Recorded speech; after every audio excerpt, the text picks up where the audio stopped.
মোর্শেদ থামেন। 3 মা মেয়ে একসাথে হাতে তালি দিল। হাতের তালিতে চারপাশ মুখরিত হয়ে উঠল। এত সুন্দর সময়, এত সুন্দর রাত বারবার ফিরে আসুক। মোর্শেদ হা করে তাকিয়ে থাকেন সামনে থাকা 3টে মানুষের দিকে। তাদের চোখে মুখে খুশির ঝিলিক, অথচ সে জানেন তাদের এক একজনের কতটা দুঃখ লুকিয়ে আছে। মোর্শেদ ঢোক গিলে সত্যের এক লুকায়িত কষ্ট লুকিয়ে যান।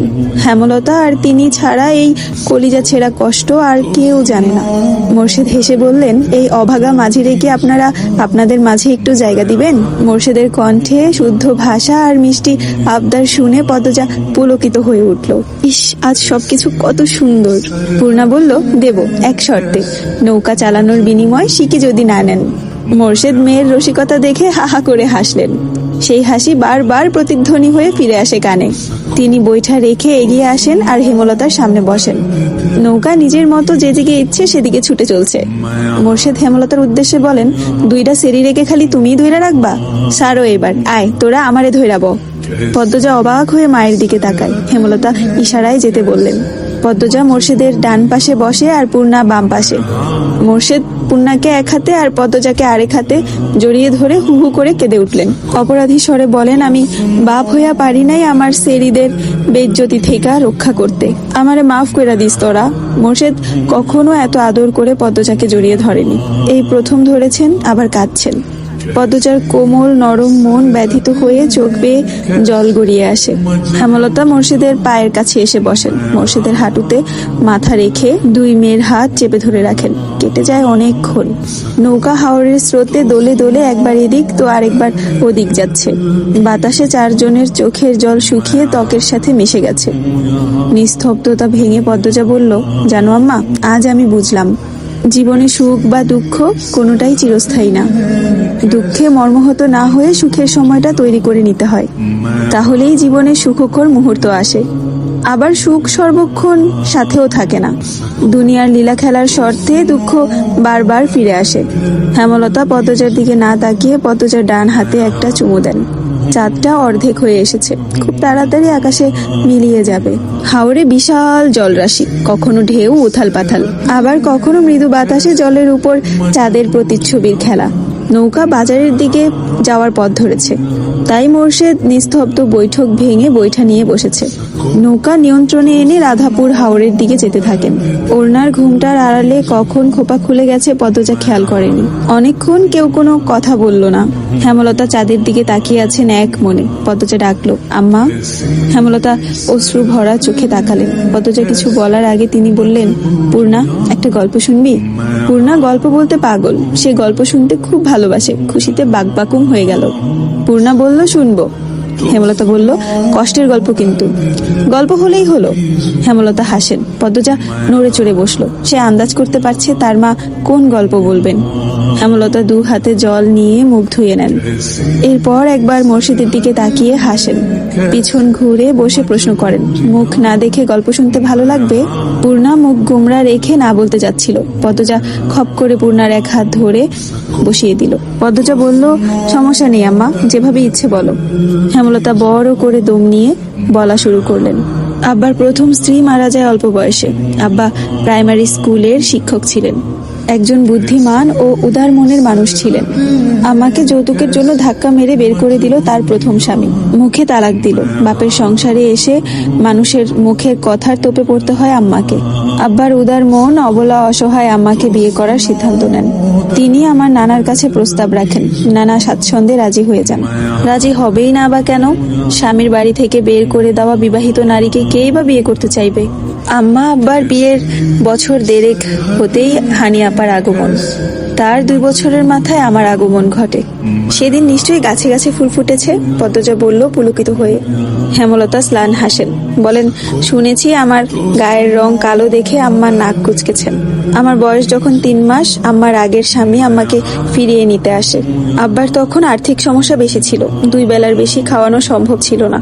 বিপদে পাশে থাকা আমার আব্বাকে আর 2 বছরের এক মেয়ে আর 3 মাসের এক মেয়েকে ছেড়ে আমার স্বার্থপর মা পালিয়ে গেল তার আগের স্বামীর কাছে। আব্বা ছোট ছোট 2 মেয়েকে নিয়ে মাঝ রাস্তায় পড়ে যান, কিন্তু আল্লাহ সহায় ছিলেন। আব্বার ফুপু চলে আসেন আমাদের কাছে, আপা আর আমার দায়িত্ব নেন। হুট করেই আমার আব্বার আর্থিক অবস্থা উন্নতি হতে থাকেন, গৃহস্থিতে রহমত ঝরে পড়েন। 5 বছর পর আম্মা ফিরে আসেন। বিভৎস অবস্থা, ফর্সা মুখে মারের দাগে দাগে একদম অবস্থা খারাপ হয়ে গেছে। শুধু একা আসেনি, 2 বছরের এক ছেলেকে নিয়ে ফিরেন। তখন আমাদের কুড়ে ঘরের বদলে বিশাল বাড়ি হয়েছে। আব্বা প্রথমে মানতে চায়নি। আম্মা আব্বার পায়ে পড়ে কাঁদেন, ক্ষমা চান। আব্বা আবার আগের ভুল করেন, মেনে নেন আম্মাকে। আমার ছেলের নাম বিনোদ ছিল, আব্বা নতুন নাম দেন হানিফ। আম্মা আমাকে সহ্য করতে পারতেন না।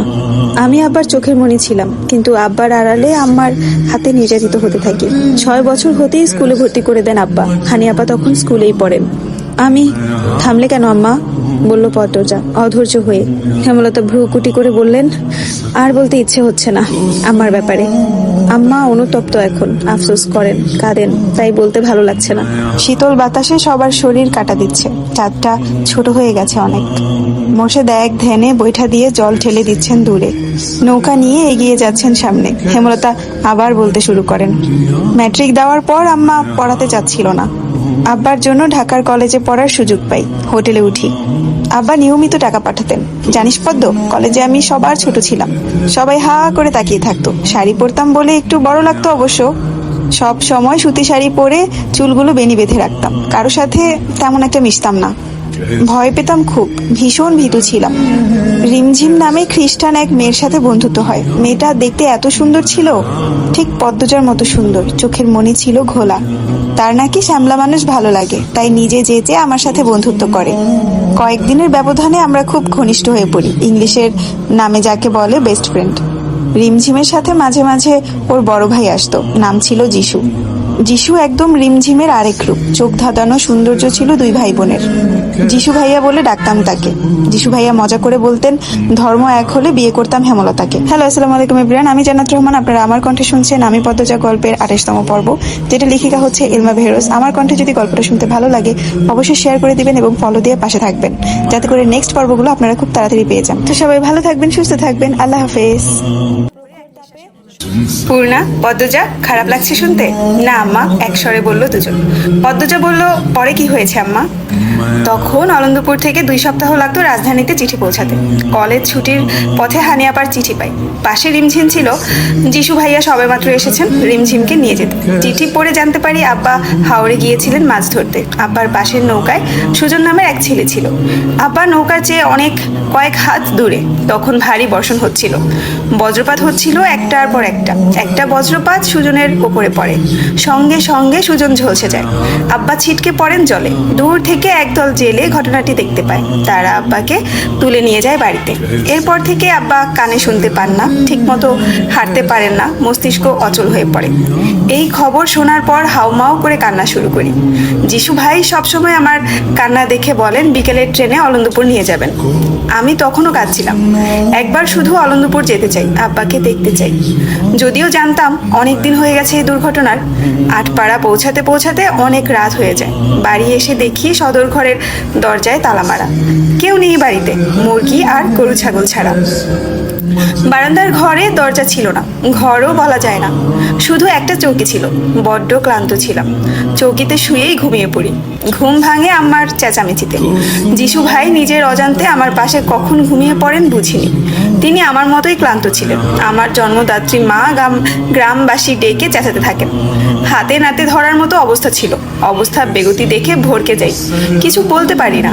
যিশু ভাই সবাইকে অনেক বোঝানোর চেষ্টা করে, কেউ বুঝেনি তখন। নিয়ম খুব কঠিন ছিল।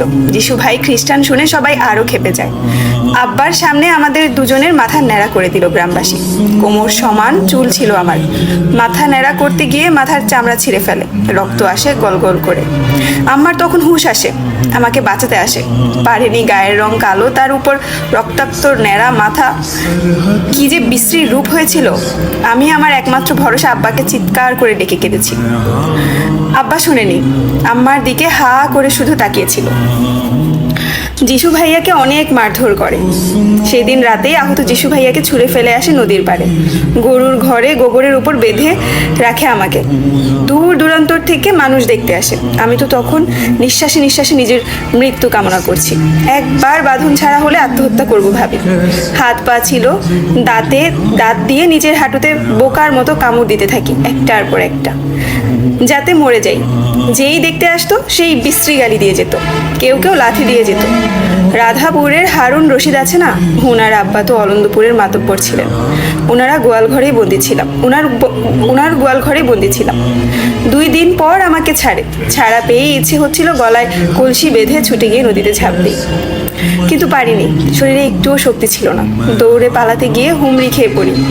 গোয়াল ঘরের বাইরে ধারালো কিছু একটা ছিল, মাটিতে পা পড়তেই হাতের বাহু চিরে গল গল করে রক্ত ধারা নামে। এই যে আমার বাহুটার দাগ, এটা সেদিনই হয়েছে। হেমলতা মেয়েদের দাগটা দেখানোর জন্য ঘুরে তাকান, দেখেন তার 2 মেয়ে মুখে হাত চেপে কাঁদছে। হেমলতা হাসার চেষ্টা করে বললেন, তোরা মরা কান্না শুরু করেছিস কেন?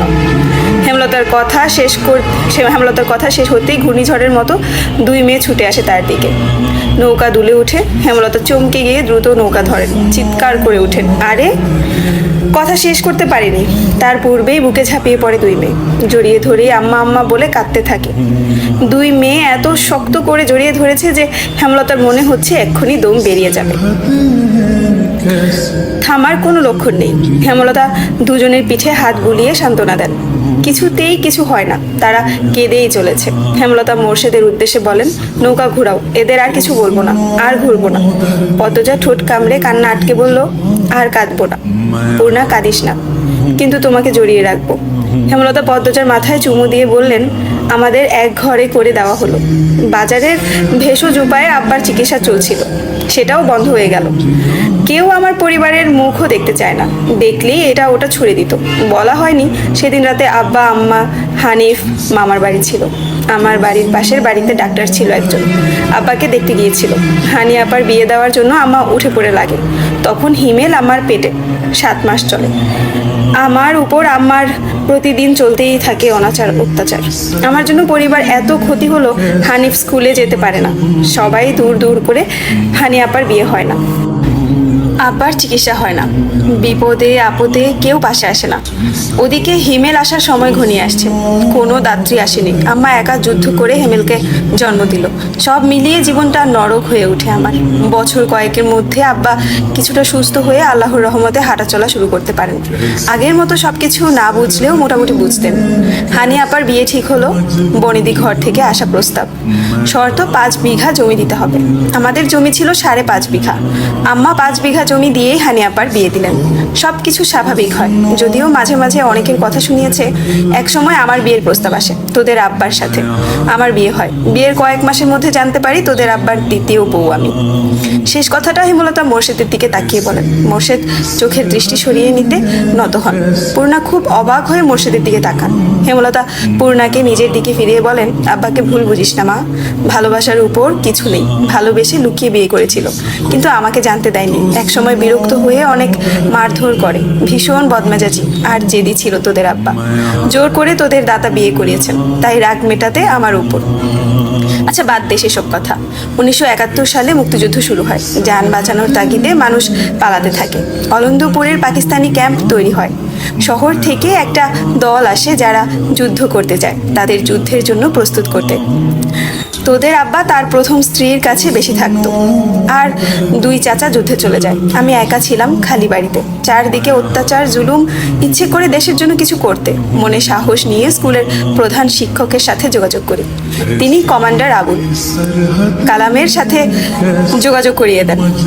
প্রধান শিক্ষক গোপনে গ্রামের যুবক যুবতীদের অনুপ্রেরণা দিতেন যুদ্ধের জন্য।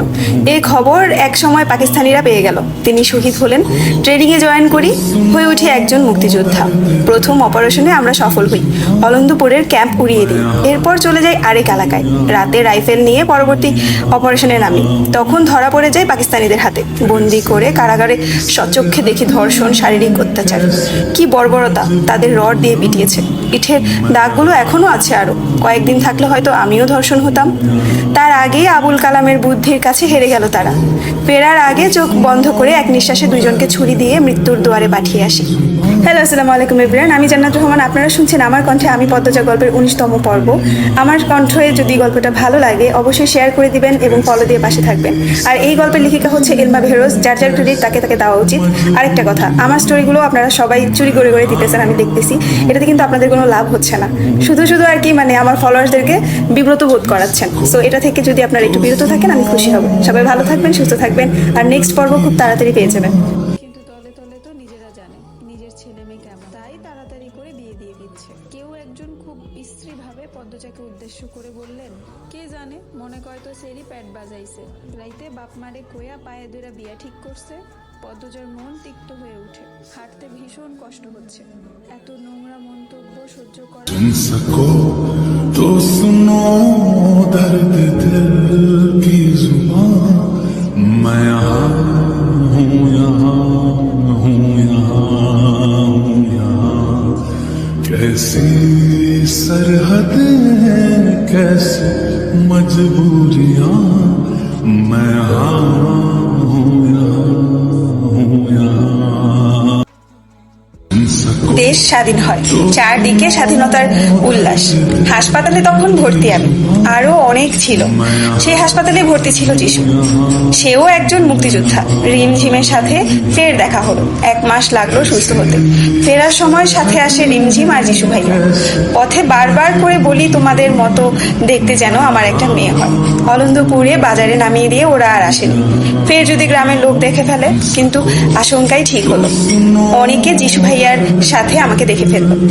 বাড়িতে ফিরে তোর আব্বাকে দেখি 3 মাস পর জানতে পারি আমার পদ্ম আমার পেটে। মনে প্রাণে একটা সুন্দর মেয়ে চাইতে থাকি।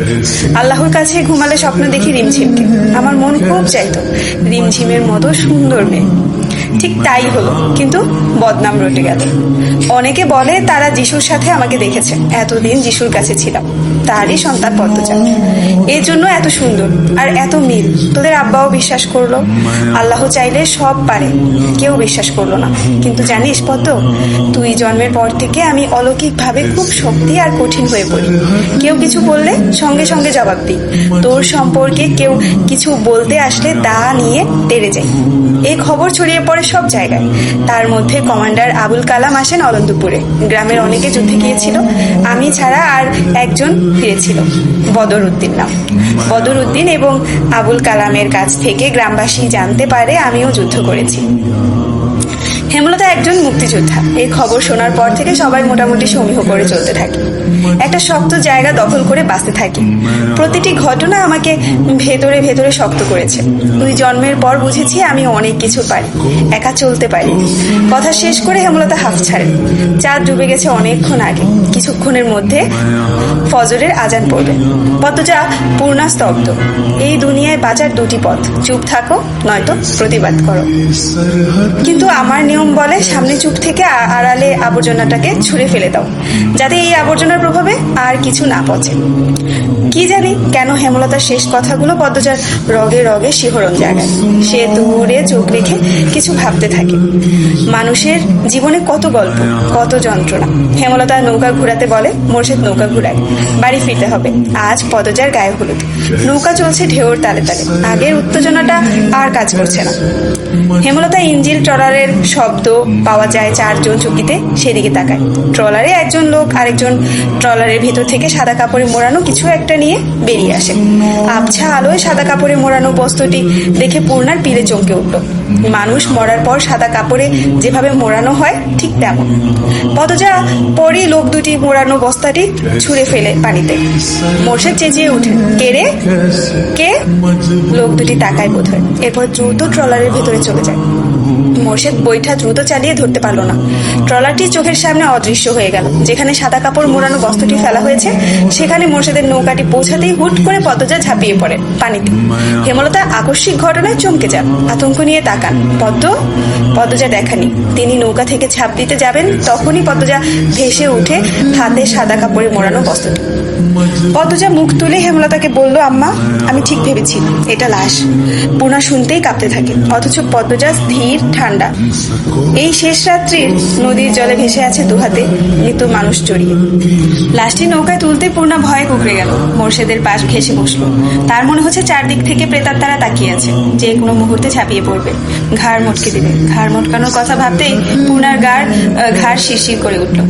ভূত ভূত বলে চেঁচিয়ে উঠে। হঠাৎ পূর্ণার চিৎকার শুনে মোর্শেদ ভয় পেয়ে যান। এমনিতেই গায়ে কাটা দিচ্ছে লাশ দেখে তিনি পূর্ণাকে এক হাতে জড়িয়ে ধরে বললেন, কোন হানে ভূত, লড়াইস না। মাথার কাছে বাঁধা দড়িটা খুলে কাপড় সরাতেই একটা মৃত মেয়ের মুখ ভেসে উঠে। হেমলতা পদ্মজা দুজনই ভেতরে ভেতরে চমকে যায়, কিন্তু প্রকাশ করলো না। হেমলতা এদিক ওইদিক তাকিয়ে মানুষের উপস্থিতি দেখেন। এরপর কণ্ঠ খাদে নামিয়ে বললেন, চিনি না তো, তুই চিনিস? পদ্মজা মাথা নাড়িয়ে জানালো সে চিনে না। পরপরই মোর্শেদকে ডাকলো, পদ্মজা আব্বা দেখো তো তুমি চিনো নাকি? মোর্শেদ উঠে আসতে চাইলে পূর্ণা ধরে রাখে। মোর্শেদ পূর্ণাকে নিয়ে এগিয়ে আসেন। মৃত মেয়েটার মুখ দেখে বলেন, না চিনি না। হেমলতা চিন্তায় পড়ে যান। শরীরের পশম কাটা দিচ্ছে, চারদিকে অন্ধকারে ঢাকা, হিমশীতল বাতাস, আর সামনে সাদা কাপড়ে মোড়ানো এক মেয়ের লাশ। তিনি ব্যথিত কণ্ঠে বলেন, কোন মায়ের বুক খালি হলো কে জানে। পদ্মজা বিড়বিড় করে, আমার একজনকে চেনা লাগছে আম্মা। হেমলতা ধৈর্য হারা হয়ে প্রশ্ন করেন, কে, চিনেছিস? নাম কি জানিস? পদ্মজা ভাবছে, গভীর ভাবনায় ডুবে কিছু ভাবছে। হেমলতার প্রশ্নের জবাবে বলে, নাম জানি না আম্মা, দাঁড়াও আমি বলি লোকটা কেমন। পদ্মজা চোখ বুঝে কিছুক্ষণ আগের মুহূর্তে ফিরে যায়। চোখ বুঝে অবস্থায় রেখে বলে, আব্বা যখন বললো কে রে, তখন একটা লোক আমাদের দিকে তাকায়। লোকটার চোখগুলো ভীষণ লাল, অনেক মোটা, খুব কালো, মাথার চুল ঝুঁটি বাঁধা ছিল। এমন একজন লোক আমি স্কুল থেকে ফেরার পথে অনেকবার দেখেছি। কথা শেষ করে পদ্মজার চোখ খুলে খুশিতে গদগদ হয়ে বলল, লোকটা দেখা পেলে আমি ঠিক চিনি ফেলবো আম্মা। চিনি কি হবে, প্রমাণ তো নেই। আর মেয়েটা মারা গেছে নাকি খুন সেটা তো জানি। প্রমাণ নেই তা ঠিক, কিন্তু মেয়েটা খুন হয়েছে আম্মা। এই দেখো মেয়েটার গলায় কত দাগ, আর পেটের কাছে দেখো রক্তের দাগ।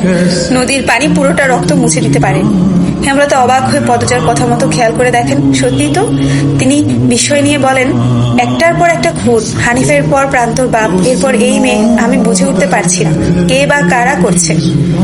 ওই লোকটার দেখা যদি অনেকবার পাই আমি ঠিক এই রহস্য বের করবই আম্মা। পদ্মজা বলল। মৃত মেয়েটার মুখের কাপড় দিয়ে ঢেকে দিল পদ্মজা। এরপর দড়ি দিয়ে আগের মতো বেঁধে মোর্শেদকে বলল, আব্বা কলপাড়ের দিকে যাও। ওখানে কি? হেমলতা বললেন। পদ্মজা শান্ত কণ্ঠে বলল, কলা গাছের ভেলা বানিয়ে লাশ ভাসিয়ে দেবো আম্মা। পানিতে ফেললে কেউ পাবে না, ভাসিয়ে দিলে কেউ না কেউ পাবে। মেয়েটার পরিবার খুঁজে পাবে। আমাদের বাড়িতে এখন লাশ নিয়ে যাওয়া ঠিক হবে না, অনেক মানুষ আছে, সবাই ভয় পাবে। বিয়ের আমেজটা চলে যাবে। 1 সপ্তাহ হয়নি ওই ঘটনা পার হওয়া। আম্মা বুঝছো আমি কি বলতে চাইছি? হেমলতা কিছু মুহূর্তকাল পদ্মজার চোখে চোখ রেখে বসে রইলেন। পদ্মজার কথার উত্তর না দিয়ে